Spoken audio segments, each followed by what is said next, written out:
Welcome to the East Anchorage Book Club podcast. I'm your host, Andrew Gray. Today, we have a very different episode. We correct the record on an inflammatory story put out by a widely read right-wing blog. Earlier this week, Florida-based Suzanne Downing published a story on her website, Must Read Alaska, titled, Assembly Chair LaFrance Cusses Out Employee of Municipality. For those of us who have been watching Suzanne LaFrance chair the assembly for the last year, that headline seemed far-fetched. LaFrance does not present herself as someone with an out-of-control temper. And as you're about to hear, the story is indeed not factual. Allow me to describe the article as it appeared on her website and her podcast of the same name.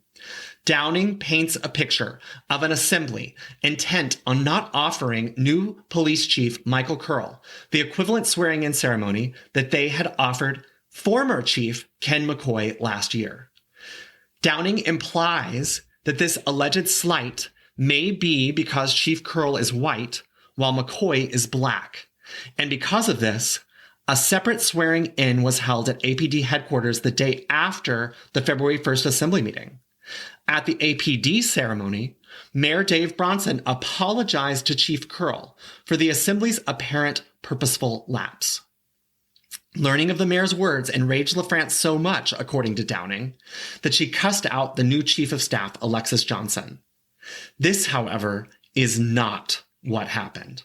Anchorage Assembly Chair Suzanne LaFrance, contacted by phone yesterday, explained that on January 31st, the day prior to last week's assembly meeting, City Manager Amy Domboski confirmed with her that neither Chief Curl nor Cheryl Frasca, the new director of the Office of Management and Budget, would be sworn in at that week's assembly meeting.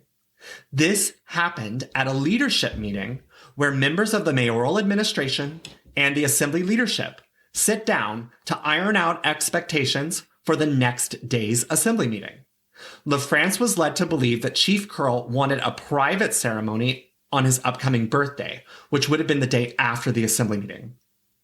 At Tuesday's assembly meeting, Michael Curl's confirmation as chief of police passed on the consent agenda without any assembly member pulling the item for special recognition. But anyone could have pulled it, including conservative members Jamie Allard or Crystal Kennedy, or the mayor or city manager.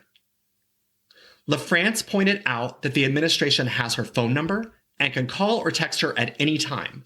They can even text her during the meeting, which sometimes happens.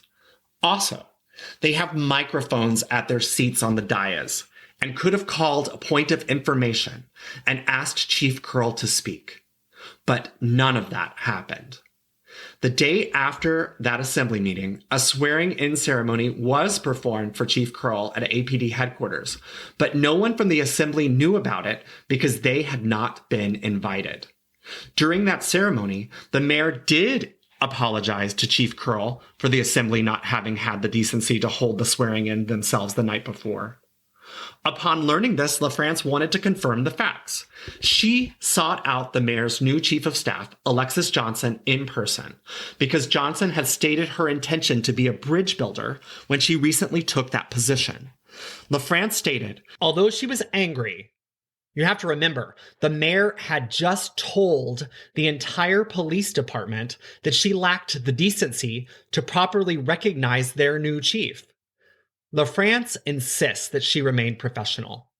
She and Johnson spoke in private, and LaFrance asked Johnson if she could confirm that the mayor had said she lacked the decency to recognize Chief Curl. Johnson confirmed it, and LaFrance replied something to the effect of, "Are you fucking kidding me?" Johnson was surprised to learn that none of the assembly had been invited to the APD swearing-in ceremony and admitted that this was an oversight. She promised to bring these issues up with the administration.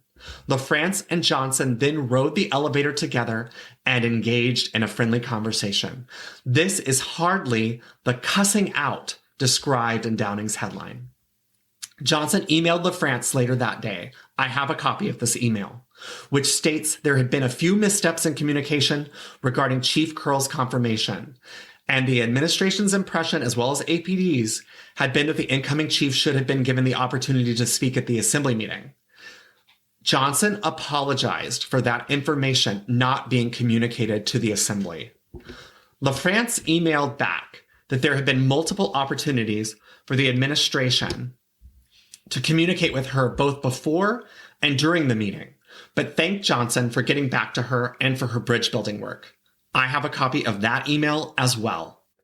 LaFrance assures me that she and Chief Curl have an amicable relationship that has not been adversely affected by the events of last week. I reached out to the Anchorage Police Department and received the following response from Gia Courier, executive assistant to the chief, on his behalf, and I quote, "The swearing-in ceremony was scheduled to take place at the APD headquarters after the confirmation hearing and was not intended to happen at the assembly chambers.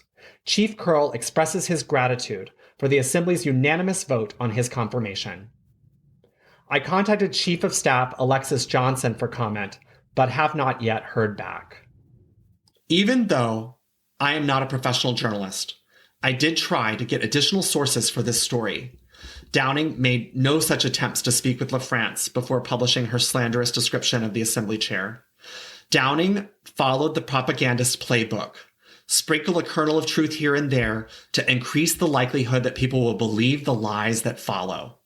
The mayor did apologize for the assembly not holding a swearing-in for Chief Curl, but Amy Demboski had confirmed with the chair the day before that the new chief did not want an assembly floor confirmation.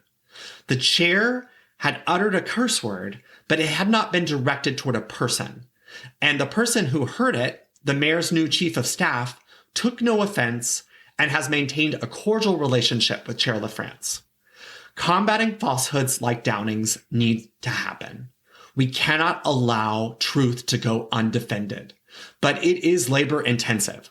The time spent debunking Downing's inaccurate version of events could be better spent doing the hard work of improving Anchorage. Do not fall for the false narratives of Must Read Alaska. Thank you to Corey Coolidge for making this episode listenable. Next week, independent journalist Matt Buxton and community organizer Yarrow Silvers will be on the show. We continue this discussion of Alaskan conservative media and the frequent disinformation encountered there. Please tune in.